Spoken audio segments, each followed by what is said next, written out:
The alien shuttle that came down for Marcus was small and silent. It landed on the lawn outside the council building without a sound, without a gust of wind, as if it simply chose to exist there instead of arriving the normal way. Two soldiers walked him to it. Neither of them spoke. General Reyes shook his hand at the door and told him that the world was watching, which did not help Marcus feel any calmer. Inside, the shuttle had no seats that looked built for a human body, so Marcus stood the whole ride up. He watched Earth shrink below him through a wall that was not quite glass and not quite a screen. He thought about his daughter, who had not spoken to him in years, and wondered if she was watching the news right now, wondering if the strange gray-haired man on every channel was really her father. The flagship up close was bigger than any building Marcus had ever stood inside. The shuttle did not land in a bay. It simply passed through the hull, as if the metal allowed it and nothing else.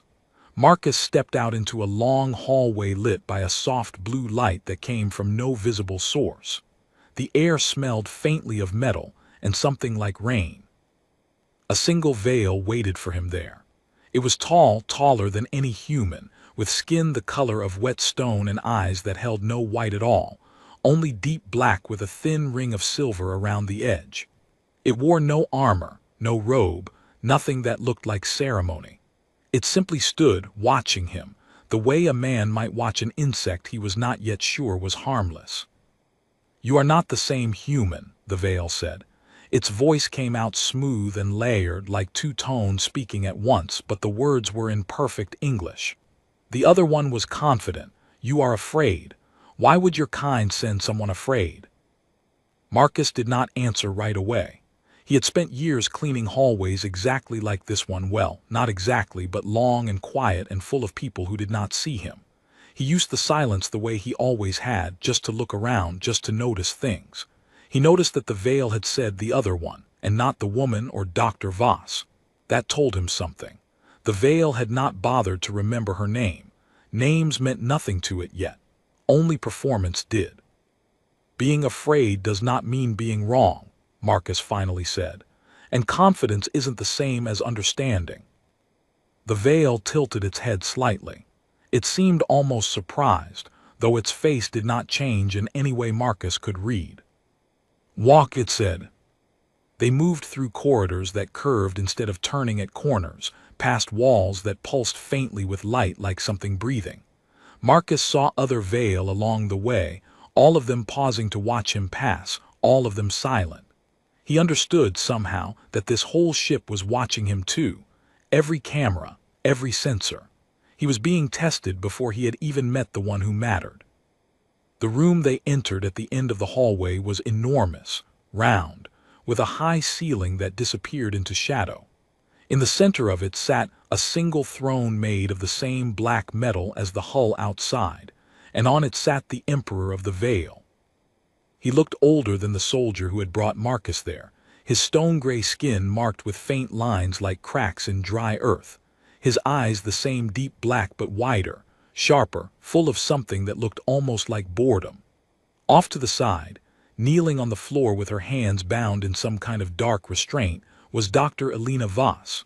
She looked exhausted but unharmed, and when she saw Marcus walk in, her eyes went wide with confusion. "Marcus, why are you here?"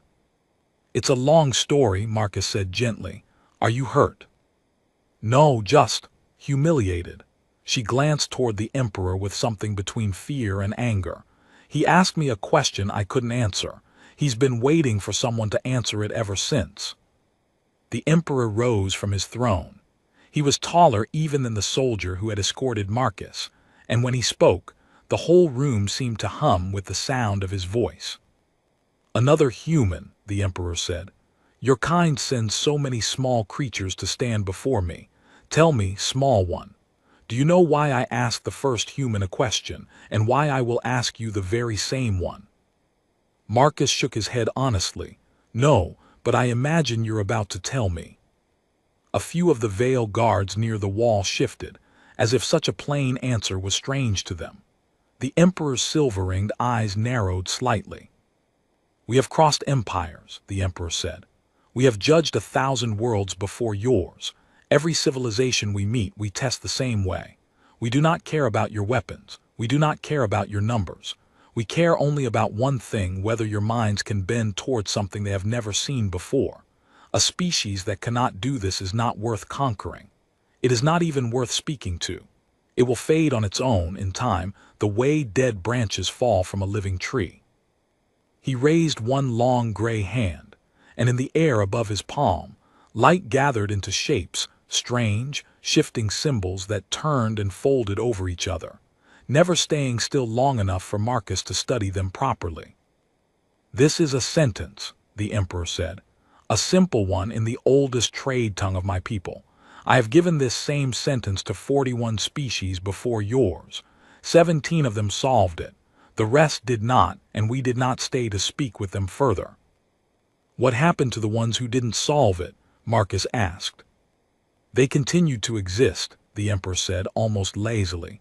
"We are not cruel for the sake of cruelty. We simply left. No trade, no alliance, no protection when other things came hunting in the dark between stars. Some of those worlds are gone now, eaten by things far less patient than us." Alina made a small, strangled sound at that. Marcus kept his eyes on the shifting light above the Emperor's hand. "Translate this, human," the Emperor said, and his voice dropped into something almost amused, almost cruel, the exact tone of a man asking a question he was certain would not be answered. "If you can, though I do not expect you to do better than the last one." The shape spun once more in the air and then froze, hanging there like frost on glass, waiting. Marcus stepped closer, ignoring the way the guards along the wall tensed at his movement. He studied the frozen symbols carefully, the way he used to study a 4,000-year-old scrap of clay tablet in a quiet lab that no longer existed. He noticed the way certain shapes repeated, just slightly altered each time, like a word said 3 different ways. He noticed that some symbols leaned toward each other, almost touching, while others stood far apart, isolated. He thought of the rhythm he had heard back on Earth in the very first message. He thought about how dead languages were never really dead. They only seemed that way to people who did not know how to listen. "Give me time," Marcus said quietly. "Not very long, but more than you gave her." The Emperor's eyes narrowed again, but after a long pause he tilted his head, the alien equivalent, Marcus guessed, of a small nod.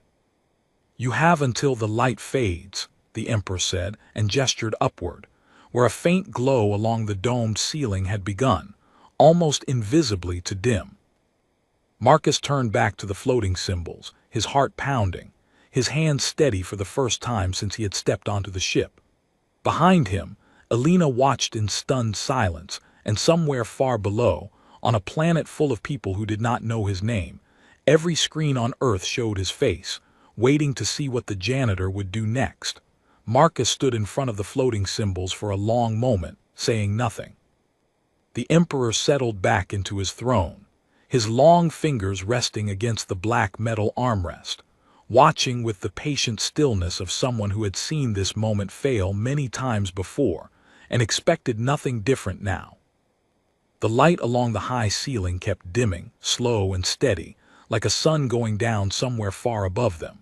Marcus understood that he was not just being given time. He was being given a clock, the same way the Council back on Earth had been given a countdown. The veil seemed to like clocks.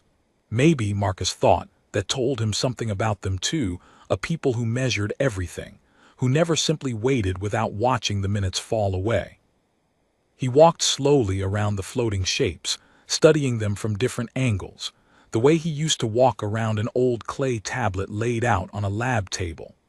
Alina watched him from where she knelt, her bound hands resting in her lap, her eyes following his every movement with a mixture of hope and disbelief. "You see something," she whispered, "don't you?" "Maybe," Marcus said. "Give me a minute." He noticed again how certain shapes repeated with small differences, like the same word spoken with a different feeling each time. In every dead language he had ever studied, that kind of repetition usually meant emphasis, or tense, or sometimes respect, a way of marking who was speaking to whom. He noticed, too, That one shape stood at the very center of the sentence, larger than the rest, with all the others curling toward it like petals toward the middle of a flower. That, Marcus guessed, was the heart of the sentence, the subject, the thing the whole message was actually about. This symbol, Marcus said, pointing toward the central shape without touching it, is not a word. I think it's a name. The Emperor's eyes flickered, just slightly. It was a small thing, but Marcus had spent a lifetime noticing small things in people who did not want to be noticed. Go on, the Emperor said. The shapes around it change their distance depending on how close or far they lean, Marcus continued, thinking aloud now, the way he used to back in his old lab, except back then nobody important had ever been listening. That's not just decoration. I think it's grammar. Closer means stronger connection. Further means distance, maybe disagreement, maybe just description. So if I read this whole sentence like a kind of orbit with everything bending around that center symbol. He stopped. He felt it click into place the way an old, stubborn door finally swings open after years of being stuck. Alina saw something shift in his face and leaned forward as far as her restraints allowed. "What is it?" she asked. Marcus turned to the Emperor instead of answering her directly. "This sentence isn't really about words at all," Marcus said. "It's a description of relationship, of belonging. The shapes aren't just describing things, they're describing how things are connected to each other. The center symbol is something the rest of the sentence orbits around, the same way a family orbits around an elder, or a people orbit around a name they're proud of." He looked up at the Emperor. "You're not asking us to translate words. You're asking us to recognize what something means to someone else. That's why the others failed. They were trying to translate language. You wanted them to translate meaning." For the first time since Marcus had entered the room, something shifted in the Emperor's expression. It was not quite a smile. Veiled faces did not seem built for that, but the lines along his stone-gray skin deepened slightly, like a man leaning forward despite himself. "Continue," the Emperor said, his voice quieter now than before. Marcus turned back to the shapes, his mind racing. He thought about the central symbol again, large and steady, with the others bending toward it like they admired it, like they depended on it. "If I'm right," Marcus said slowly, "then this whole sentence says something like, 'This world belongs to the ones who came before and we honor them by remaining patient.' Or something close to that. It's not a threat. It's not even a test of intelligence, not really. It's a test of whether we understand what patience and belonging mean to your people, whether we can recognize devotion when we see it, even in a shape we've never seen before." Silence filled the round room. The light above kept fading, slower now, as if even the ship itself was listening. The Emperor rose from his throne, and this time his movements were not lazy or amused. He walked toward Marcus with slow, deliberate steps, his black eyes fixed on the floating symbols rather than on the small human standing beneath them. "In 4,000 cycles," the Emperor said, "only 6 minds before yours have understood the second layer of that sentence. Most who pass my test understand only that it describes connection. You understood that it describes devotion. There is a difference, small one, and the difference matters more than you know." Alina let out a breath she had clearly been holding for a long time. "Does that mean he passed?" The Emperor did not look at her. His eyes stayed on Marcus, studying him with something that looked, for the first time, less like judgment and more like curiosity. "It means," the Emperor said, "that this human is worth more conversation than I expected to have today." He raised his hand again, and the floating shapes dissolved into light, scattering upward like sparks rising from a fire. In their place, new symbols began to form, more complex this time, twisting and weaving together in patterns that made Marcus's eyes ache just looking at them. "This is not the end of the test," the Emperor said. "It is only the beginning of a longer one. 41 species came before yours. 17 passed the first sentence. Of those 17, only 3 understood what came next. And the other 14, Marcus asked carefully. They believed passing the first test meant they had earned my respect entirely, the Emperor said. They grew confident. Confidence, small one, is the thing that kills understanding fastest. The moment a mind believes it already knows the answer, it stops listening for the true one. Marcus glanced at Alina, who was watching him now with something that looked almost like fear. Not fear of the Emperor, but fear for him. For what might happen if he failed this next part the way she had failed the first. What happened to the 14 who grew confident? Marcus asked. They were sent home, the Emperor said simply. Their worlds were marked as not yet ready.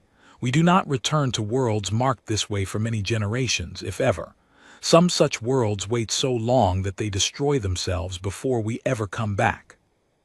The weight of that settled heavily over the room. Marcus understood now exactly what was at stake, not just for Alina, not just for himself, but for every person on Earth who was watching this moment unfold across every screen on the planet.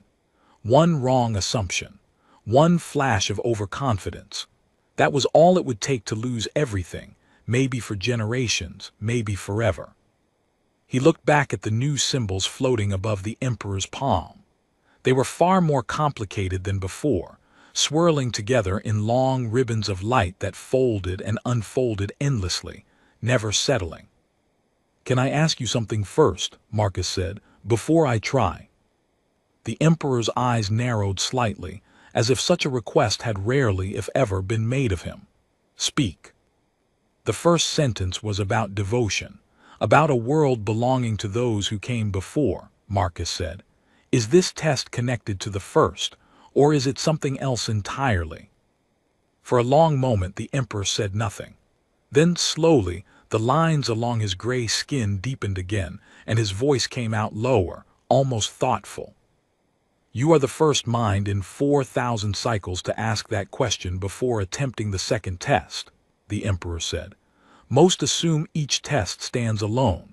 None of them have asked whether one piece might depend on understanding the whole."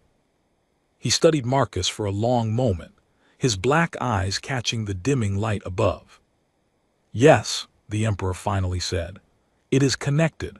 Everything I show you is connected. That is perhaps the truest test of all, whether a mind can see the whole shape of something, instead of only the piece placed directly in front of it."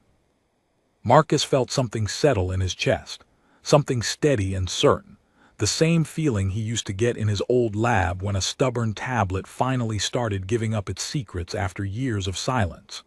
He looked up at the swirling shapes above the Emperor's palm, and for the first time since stepping onto the ship, he allowed himself the smallest flicker of hope. "Then let's see the whole shape," Marcus said. The light above the dome dimmed further, and somewhere far below, on a small blue planet spinning quietly through the dark, millions of people leaned closer to their screens, holding their breath, waiting to see what the Janitor would do next. The new symbols hung in the air above the Emperor's palm, twisting slowly like smoke caught in still water. Marcus stepped closer, ignoring the way his own breathing had grown shallow, ignoring the soldiers along the wall who watched him the way hunters watch something that might still bite.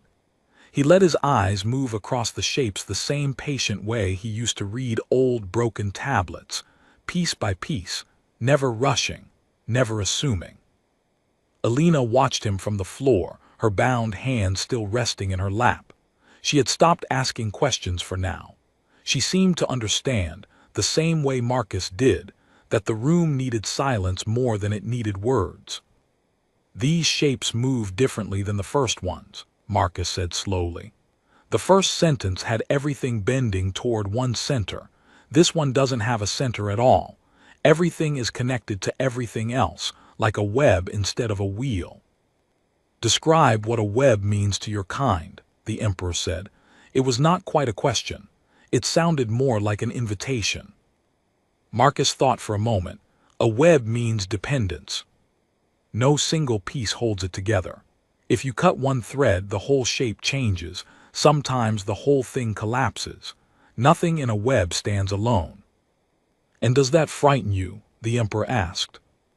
Marcus considered the question carefully before answering, the same way he had learned long ago that careless words could ruin years of careful work. "No," he said finally.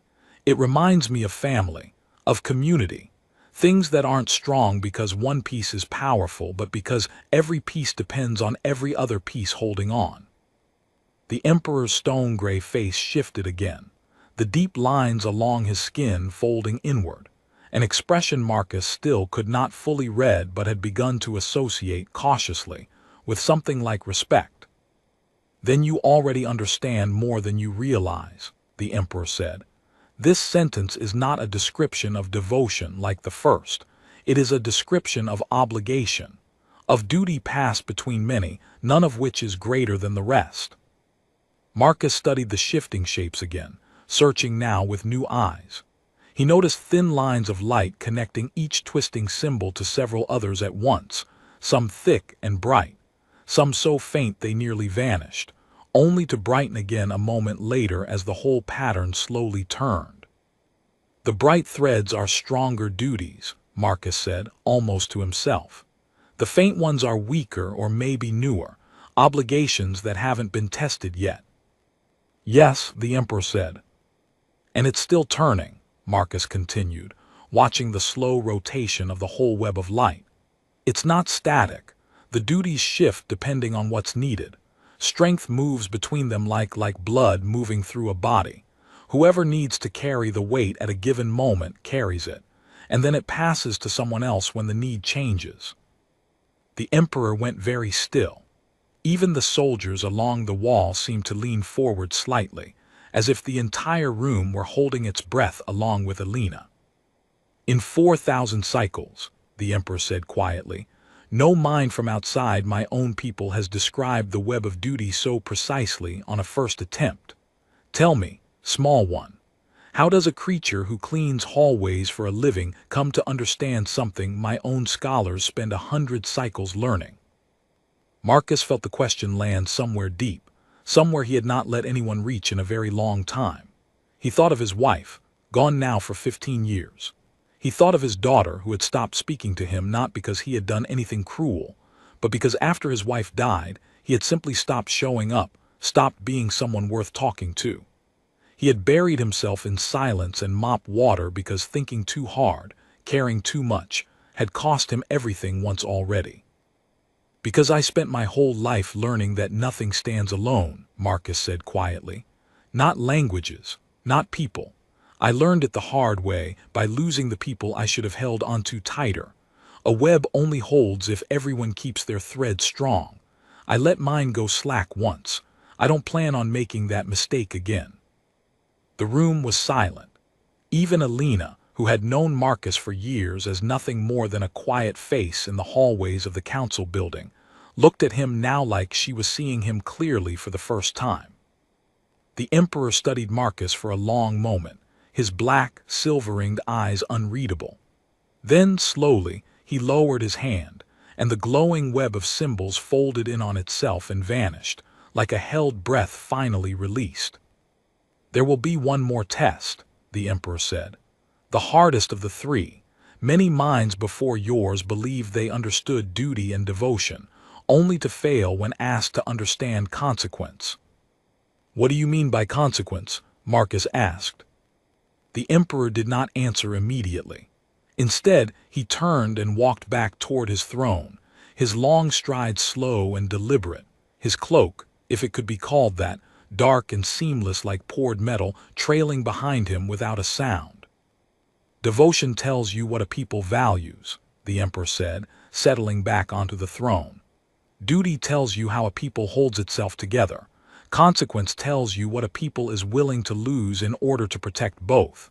It is the heaviest of the three because it cannot be understood through pattern alone. It must be understood through choice." He raised his hand a final time, and a single shape appeared above his palm, smaller than the others, almost plain by comparison, a simple curved line that pulsed faintly, like something breathing, like something alive. "This is not a sentence," the Emperor said. "It is a memory. I will show it to you, and you will tell me what it means, and your answer will decide far more than whether you understand my language." Marcus felt his pulse quicken. Beside him, Elena shifted uncomfortably, her eyes darting between Marcus and the Emperor, clearly unsure what was about to happen. "Wait," she said suddenly. "What does that mean it will decide more? More than what?" The Emperor's eyes flicked toward her, the first real attention he had given her since Marcus arrived. "Your kind asked us to translate ourselves to you, so that you might be judged worthy of speaking with us as equals. But understanding works both ways. Whatever this human shows me about how he reads consequence will also tell me what your entire species is willing to do and willing to lose to survive." He looked back to Marcus. "Are you prepared?" Marcus glanced once more at Elena, who gave him the smallest nod, equal parts fear and faith. He thought about the people back on Earth, General Reyes packing in that crowded room, the soldier who had returned shaking and pale, the millions of faces pressed close to screens all over the planet, waiting on a man none of them had ever respected enough to learn his name. "I'm ready," Marcus said. The curved shape above the Emperor's palm pulsed once, brighter, and then unfolded, not into words this time, not into symbols, but into something closer to a vision. Marcus felt the room tilt slightly around him as the image bloomed into the air before his eyes. A world, blue and green, not unlike Earth, but with two moons instead of one, hanging low and heavy in a violet sky. He saw cities along a coastline, towers built from something that looked like pale coral, and creatures that were not human and not veil, smaller, gentler, gathering in great crowds beneath the open air. And then slowly, terribly, he saw the world begin to burn. Not from any weapon, not from any war. The fire came from below, from deep within the planet itself, the ground splitting open as if it could no longer hold its own weight, the violet sky choking with ash and smoke until it turned black. "This is one of the worlds that failed your tests," Marcus said quietly, understanding settling over him like cold water. "This is what you meant, about worlds that wait too long, about things hunting in the dark." "No," the Emperor said, and his voice for the first time did not sound steady at all. "This was my world, small one, before the veil ever left it, before we became what you see standing before you now. This is the memory of the day we learned ourselves, what consequence truly means." The vision held there, burning silently in the air between them, and Marcus understood, with a chill settling deep into his bones, that whatever he said next would matter more than anything he had said since stepping onto this ship. The burning world hung in the air between them, silent except for the faint crackle of light that gave it shape.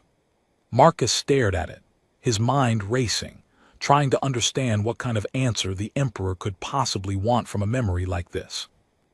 Elena had gone completely still on the floor beside him, her eyes wide, her bound hands gripping each other tightly in her lap. "I don't understand," Marcus said slowly. "You said this was your world, before you became what you are now. What happened to it?" The Emperor did not answer right away. He watched the burning vision with an expression that, for the first time since Marcus had stepped into the room, looked almost like grief, if grief could exist on a face made of cracked stone. "My people were not always travelers among the stars," the Emperor said. "We were once a people who only looked upward, never outward. We built cities along the coral coasts. We measured our lives by the rise and fall of two moons. We believed, as many young worlds believe, that we had endless time to decide who we wanted to become." He raised one hand slightly, and the vision shifted, the ash and fire pulling back just enough to show, beneath the smoke, a smaller image veil, not yet wearing the dark armor Marcus had seen on the soldiers in the hallway, gathered instead in simple robes, arguing with each other beneath a cracked sky. "There were two paths before us," the Emperor continued. "One path called for immediate sacrifice, to gather everyone we could, to leave the dying world behind quickly, and accept that many would be left, because there was not enough time or strength to save them all.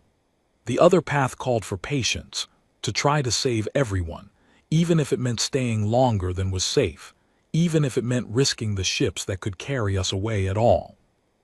Which path did your people choose? Marcus asked quietly, though some terrible part of him already suspected the answer from the way the Emperor's voice had grown heavier with every word. We chose patience, the Emperor said. We believed devotion to one another was worth any risk. We stayed as long as we could. We saved nearly everyone who could be saved. He paused, and the vision dimmed for a moment, showing rows of ships lifting away from the cracking earth, crowded with figures crammed shoulder to shoulder. But the ground did not wait for our devotion to finish its work. The final ships, carrying those who waited to help others board first, were lost. My own bondmate was among them. The room was utterly silent. Even the soldiers along the wall, who Marcus guessed had heard this story many times before, stood with their heads slightly lowered. "I'm sorry," Marcus said, and he meant it completely. "Do not be sorry," the Emperor said. "Be informed. This is why I show this memory to every species I judge worthy of the first 2 tests, because the question I ask you now is not about language or duty or devotion. It is this: knowing what patience cost my people, would you have made the same choice? Or would you have chosen the other path, the path of immediate sacrifice, leaving many behind to save the rest more safely?" Marcus felt the weight of the question settle over him like a physical thing. He understood, suddenly and completely, why 14 species had failed this test after passing the first 2. Confidence was easy when the answer involved patterns and symbols. Confidence became something far more dangerous when the answer involved choosing, even in theory, who might be left behind. He glanced at Alina. She was watching him, her face pale, clearly terrified of what he might say, clearly more terrified of what might happen if he said the wrong thing. "Can I ask you something before I answer?" Marcus said. The Emperor's eyes narrowed slightly, though there was less impatience in the gesture now than there had been with the earlier tests. "You have asked questions before each answer so far. It has served you well. Ask." "Do you regret the choice your people made?" Marcus asked, "knowing what it cost?" The Emperor was quiet for a long moment. The burning vision pulsed faintly above his palm, the ship still frozen mid-flight in the smoke-dark sky. "No," the Emperor finally said. "We grieve it. Grief and regret are not the same thing, small one. Regret means believing you would choose differently if given the chance again. We would not. We simply grieve what patience cost us, even as we know it was the only choice that let us remain who we wanted to be." Marcus nodded slowly, something settling into place in his mind, the same way a stubborn lock finally gives way after the right amount of careful pressure. "Then I think I understand what you're really asking," Marcus said. "You're not asking whether I choose the safer path or the harder one. You're asking whether my people are willing to lose something in order to remain who we want to be, even when losing nothing would be easier." The Emperor said nothing, but his black eyes stayed fixed on Marcus, waiting. "I can't speak for every person on Earth," Marcus continued. "I'm not a king. I'm not even a diplomat. I'm a man who mops floors for a living, and 3 days ago nobody in my own government would have trusted me to answer a question this size." He paused, glancing briefly toward Alina before looking back at the Emperor. "But I can tell you this. My people have made the same choice yours did more than once, in smaller ways nobody remembers afterward. We have run into burning buildings for strangers. We have given up safety to protect people who could never repay us. We are not perfect at it. We fail sometimes, and when we fail, we carry that failure for the rest of our lives, the way you carry the loss of your bondmate. But given the choice between safety and staying true to who we want to be, more often than not, we choose to stay." The vision above the Emperor's palm flickered, and for just a moment, the ships in the smoke-dark sky seemed to glow brighter, as if something in the memory itself had responded to the answer. "You cannot know that this is true for your entire species," the Emperor said. "You said so yourself." "No," Marcus admitted. "I can't know it for certain, but I know it's true for some of us. And I know that the people willing to make that choice are usually the ones who end up deciding what a whole species becomes, even if the rest never agree with them at first. That's how my people abolished things we once thought were necessary. That's how we built peace after wars that should have destroyed us. Not because everyone agreed at once, but because enough of us chose patience and devotion when it would have been easier not to. The Emperor lowered his hand slowly, and the burning vision folded inward, shrinking smaller and smaller until it vanished completely, leaving the round room dim and quiet except for the faint blue light still pulsing along the walls. For a long moment, nobody spoke. Elena seemed afraid to breathe too loudly. The soldiers along the wall stood frozen, waiting. Finally, the Emperor rose from his throne. He walked toward Marcus slowly, and for the first time, Marcus realized just how much taller the Emperor truly was, towering over him by nearly 2 feet, his black eyes catching what little light remained in the room. 3 tests, the Emperor said quietly. Devotion, duty, consequence. In 4,000 cycles, only 2 minds before yours have answered all 3 without faltering once. What happened to those 2? Marcus asked carefully. Their worlds became allies of the Veil, the Emperor said, trusted, protected, spoken to as equals, not judged again for 100 generations. He paused. You have answered as they did, perhaps better. The first 2 understood the shape of the questions. You understood the cost behind them. Elena let out a small, shaking breath, somewhere between a laugh and a sob. Does that mean we passed? Does that mean Earth is safe?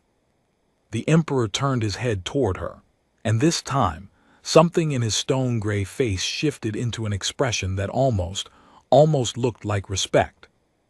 It means, the Emperor said, that I am willing to speak with your species as something other than a curiosity to be measured and discarded.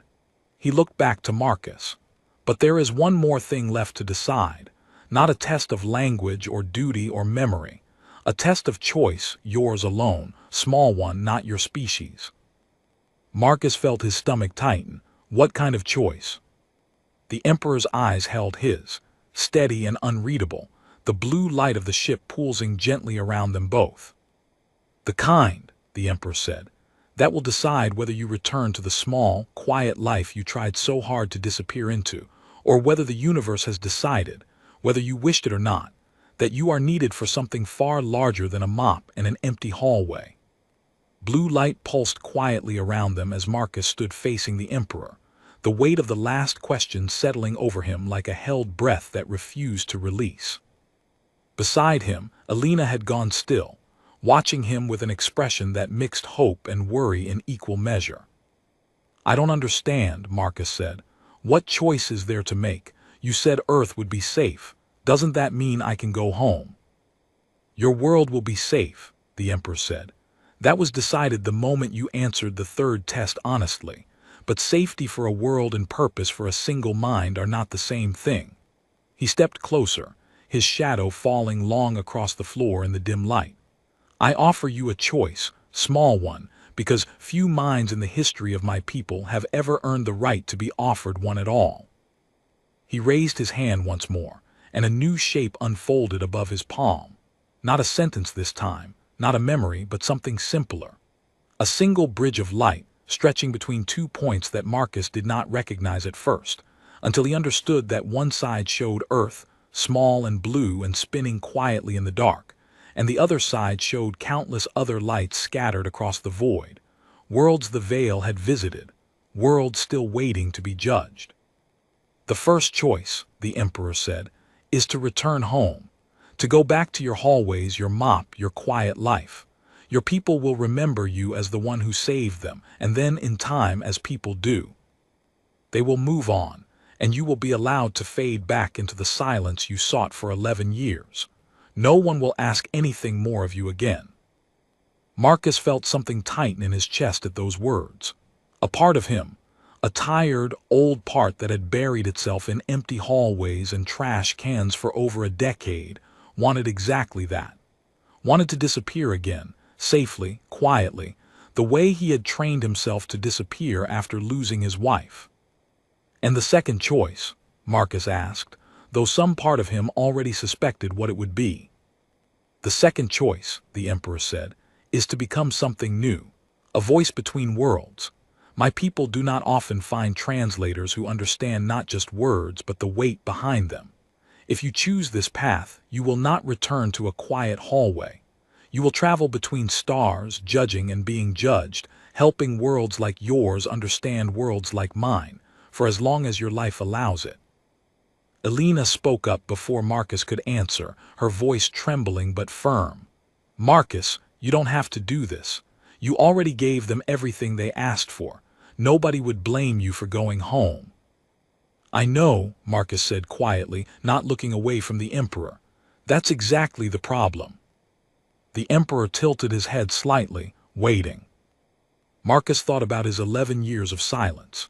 He thought about the hallways he had walked, head down, mop in hand, telling himself the world did not need another man who thought too hard or cared too much.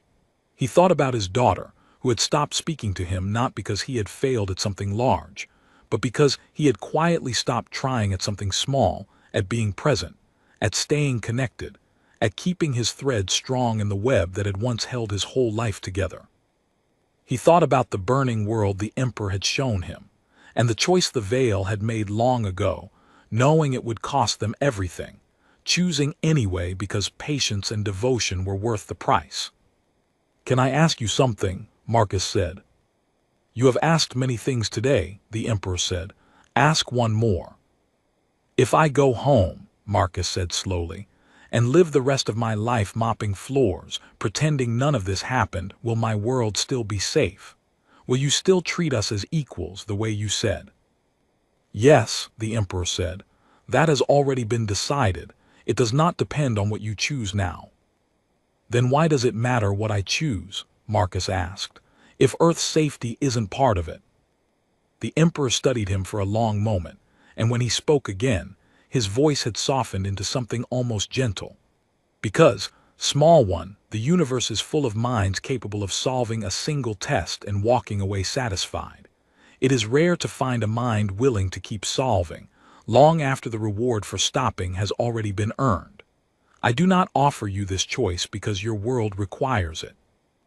I offer it because I suspect, somewhere beneath that tired and quiet life you built for yourself, there is still a mind that does not want to stop now that it has started again." Marcus closed his eyes for a moment. He thought of the years he had spent convincing himself that wanting nothing was the same as being at peace.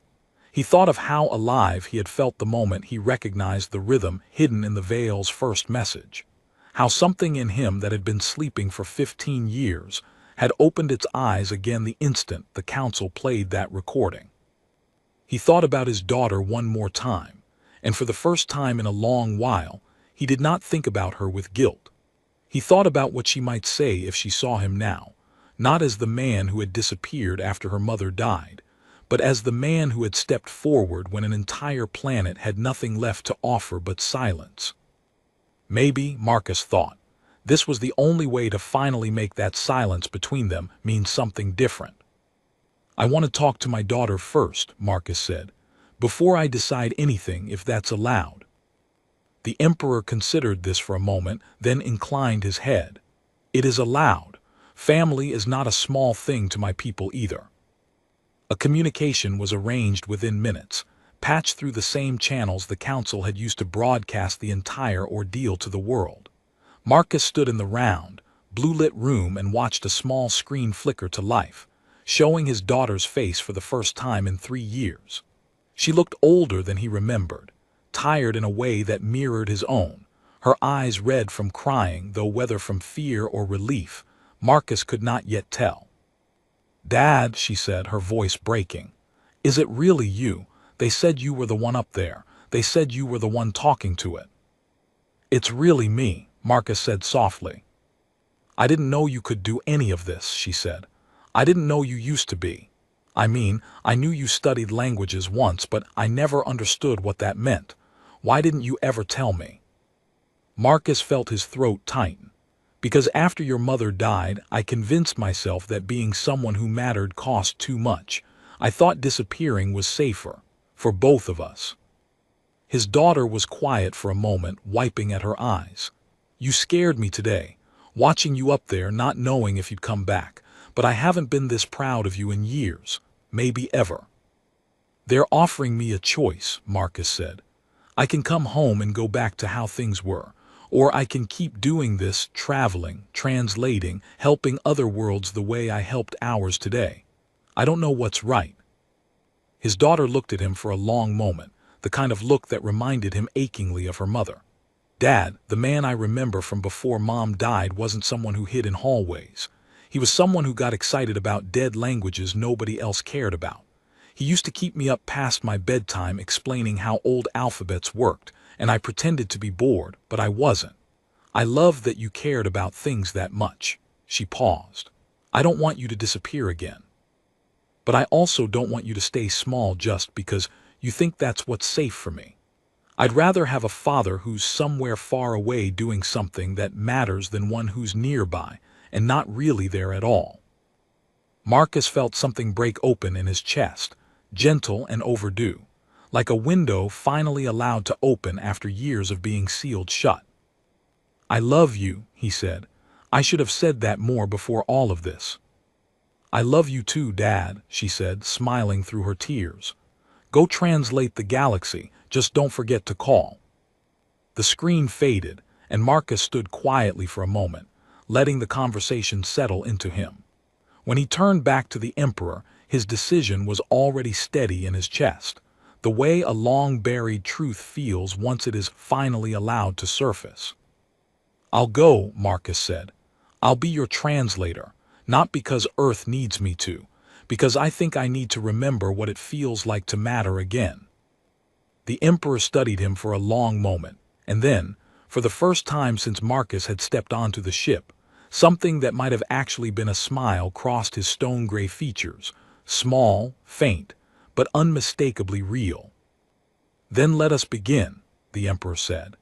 There are 40 worlds still waiting to be judged, small one, and I find myself curious, for the first time in many cycles, to see how a mind like yours might change the way that judgment is given. Behind them, Elena was finally helped to her feet, her restraints removed, her relief and amazement plain on her face as she watched the quiet janitor who had once been invisible in the halls of the council building step forward into a future no one, least of all himself, could have ever predicted. And far below, on a small blue world spinning quietly through the dark, the people of Earth watched their screens in stunned silence, slowly beginning to understand that the universe had just sent them a stranger's question, and a janitor named Marcus Holt had answered it perfectly.